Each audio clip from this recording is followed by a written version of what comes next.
There's a second in every power dynamic when the other person realizes they can't move you anymore.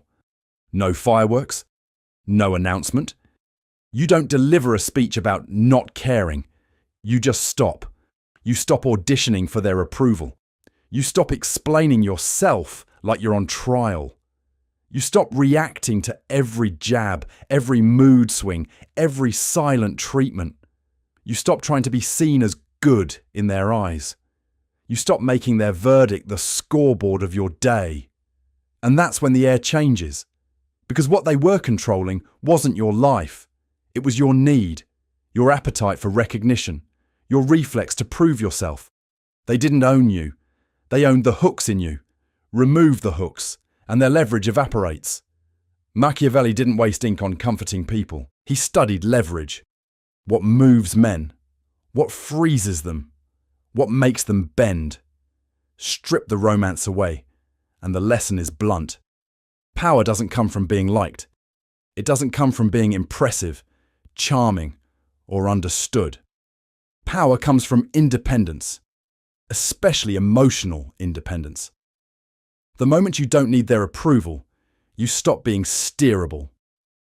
Look at the places you feel small. A boss who keeps you scrambling.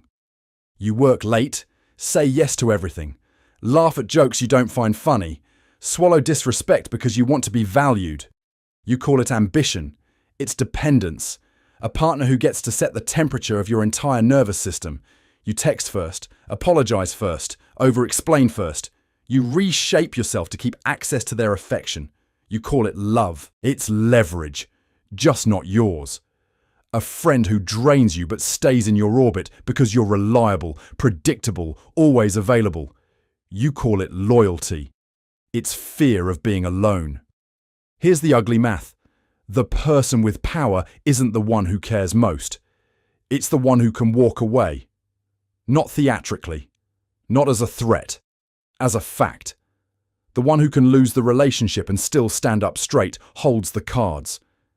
Everyone else is negotiating from hunger, and hunger is readable. People can smell it on you. They don't need to be evil to use it. They just do. They push where you flinch. They raise the price because you keep paying. They test how much disrespect you'll swallow before you finally choose yourself.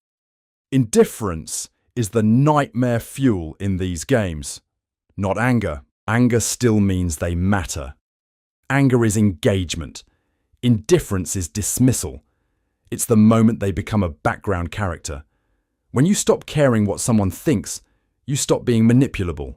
Manipulation requires a handle, and handles are always attached to something you want. Approval, closeness, status, reassurance, permission, a reaction. Give them any of that on demand, and you've handed over a steering wheel. Now watch what happens when you don't. Someone insults you to get you to defend yourself. You don't. You let the insult hang in the room like smoke and keep moving. They escalate. Not because their point got sharper, but because the old button stopped working. Someone threatens withdrawal, attention, affection, access to make you chase.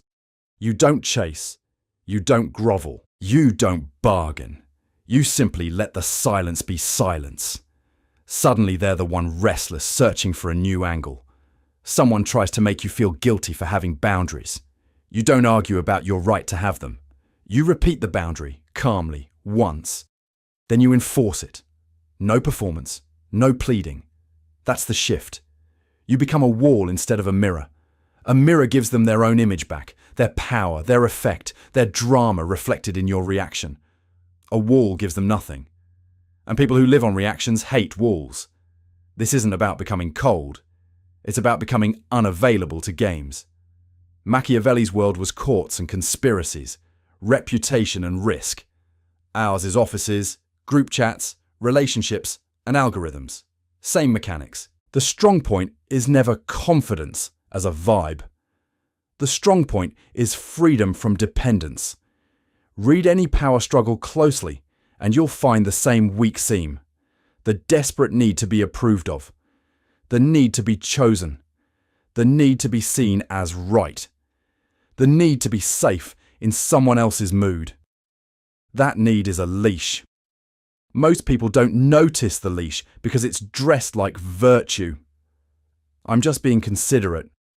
I'm just keeping the peace. I'm just trying to be a good partner. Maybe. Or maybe you're terrified of what happens if you stop earning your place. Dependence turns your life into a constant negotiation.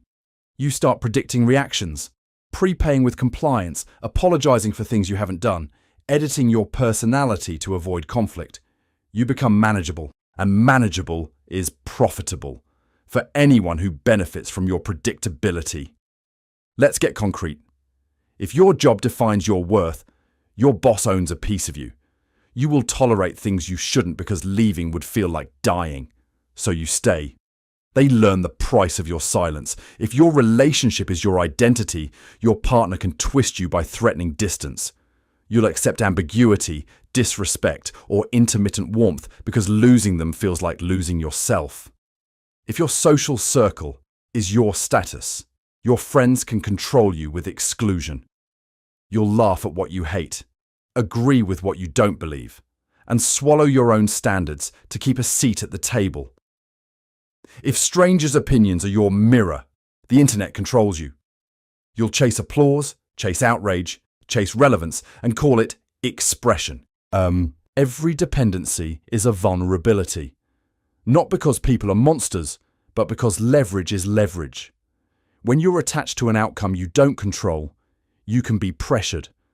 So what does power look like without the leash? It looks like caring about your work, but not needing the job to tell you who you are. It looks like loving someone, but not pleading for crumbs. It looks like having friends, but not renting dignity to keep them. It looks like being willing to lose what isn't good for you. That's not detachment for its own sake. That's self-respect with teeth. And yes, when you stop feeding the old dynamic, some people react badly. Not because you became mean, because you became less useful to the version of them that thrived on your compliance. You'll see the panic in different costumes. Some people get louder. They raise their voice, sharpen their insults, pull out old stories, try to drag you into defending yourself. They want a reaction because reactions confirm control. Some people get nice in a sudden, suspicious way. Gifts, compliments, promises, affection on tap, anything to pull you back into the familiar loop. They're not evil for trying. They just miss the old balance where your hunger made you easy. Some people guilt you. They talk about how you've changed, how you're cold, how you're selfish, how you're ungrateful. Translation: your boundaries removed their privileges. Some people vanish, not as punishment, as a reveal. The connection was transactional, and the transaction ended. That's information, not tragedy. Here's the part most people refuse to swallow. If your absence doesn't cost someone anything, your presence was never valued the way you imagined. It was consumed. Powerful people aren't calm in chaos because they're superhuman. They're calm because they're not clinging. They already decided what matters. They've already accepted what they can lose. When you accept the loss, you stop being blackmailed by the possibility of it. That's why the best negotiators look almost bored. Not because they don't care, because they're not needy. They can say no and mean it. They don't chase closure. They don't chase validation. They chase terms. Picture a deal. One person needs the agreement to happen. Their rent depends on it. Their ego depends on it. Their identity depends on it. So the other person can walk. Who wins? The one who can walk. The seller says, calmly, "I'm fine keeping it." The buyer scrambles. Not because the seller threatened, because the seller stopped begging. The power moved. The same is true in relationships, friendships, workplaces, families. Whoever needs the outcome less controls the pace. Whoever can tolerate silence controls the room. Whoever can endure being misunderstood controls their own spine. Now, don't get stupid with this. This isn't permission to play mind games. It's permission to stop being a hostage. The goal is not to make them panic. The goal is to become the kind of person who doesn't have to panic, because your life isn't built on someone else's moods. You can be warm and still be firm. You can be generous and still be unbuyable. You can care and still be unowned. The boundary is simple. You are responsible for your actions, not for managing other people's feelings about them. Machiavelli would call it prudence, not cruelty. Prudence, choosing what preserves your position and your peace. You don't swing at every insult. You don't answer every accusation. You don't plead your case to people committed to misunderstanding you.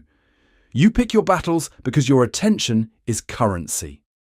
And the most expensive habit in the world is defending yourself to someone who benefits from you staying confused. Notice the pattern. The more you defend, the more they prosecute. The more you explain, the more they misunderstand. The more you argue, the more the argument becomes the relationship. So you stop. You don't stop caring about people. You stop caring about their permission slip. You stop performing to be chosen. You stop negotiating with disrespect. You stop letting someone else's opinion rewrite your reality. You become consistent. Consistency is terrifying to people who relied on your inconsistency. Because when you're consistent, you don't bargain your standards. You don't accept a different version of yourself depending on who's watching. You don't become small to make them comfortable. You don't become loud to prove you exist. You just are. Steady, clear, hard to shake.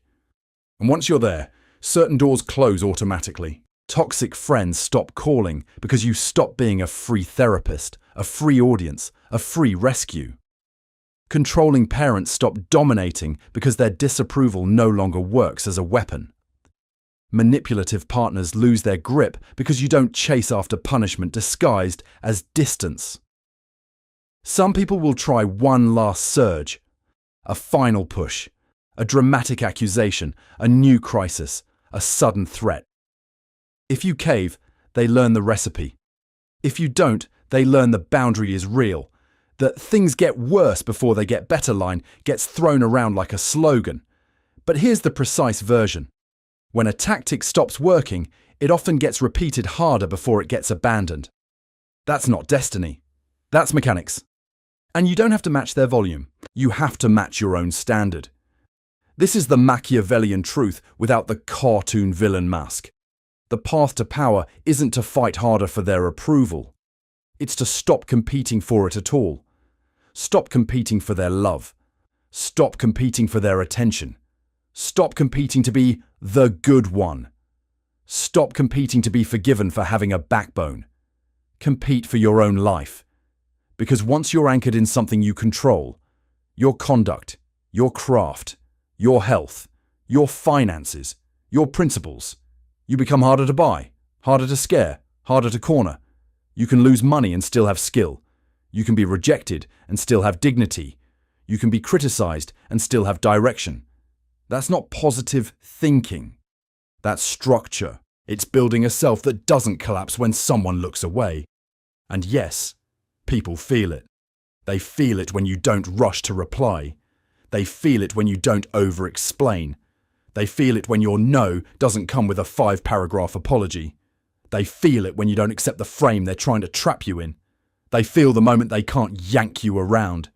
So ask yourself, without drama, without self-pity, where are your chains? You don't need to win every conversation.